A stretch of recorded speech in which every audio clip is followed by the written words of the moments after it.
Зошто зборуваме за загадувањето само кога е загадено? Тоа е човековата природа, претпоставувам, а кај нас е и дополнително до зачинето и со менталитетот. Она што е клучно, дека за загадувањето мораме да зборуваме во текот на целата година.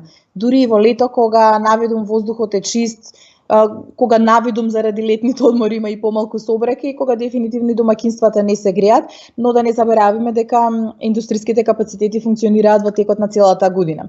Проблемот е многу комплексен и на него мора да се работи преку целата година, за наесен кога почнува качувањето на вредностите на ПМ частичките да не биде премногу доцна тогаш да се превземаат ефикасни мерки и низ есента и зимата да се обидуваме само да преживееме, а потоа на пролет повторно ќе заборавиме се. Потребно е време за ефикасни законски измени и да речеме дека овој период можеби е идеален за такви активности. Значи таму каде што состојбата дозволува законски да се подобрат условите или да се дотераат, еве да кажеме, законите, да се овозможи еден период за екипирање на надлежните служби, кои што во периодот на загадување есен и зима ќе можат и подобро да ја работат својата работа, да излезат на терен, да бидат побројни, да можат да одговорат на прашањата и на барањата на граѓаните и конечно да можат подобро да ги имплементираат правилниците.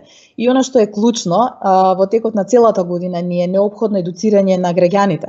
Значи за да бидат свесни за опасноста по нивното здравје и сите оние начини на кои што може да се заштитат и себе и своите блиски, но и можностите кои што им стојат на располагање преку надлежните институции да дојдат до валидни информации и да бидат сигурни дека надлежните во прв план ја имаат безбедноста на граѓаните.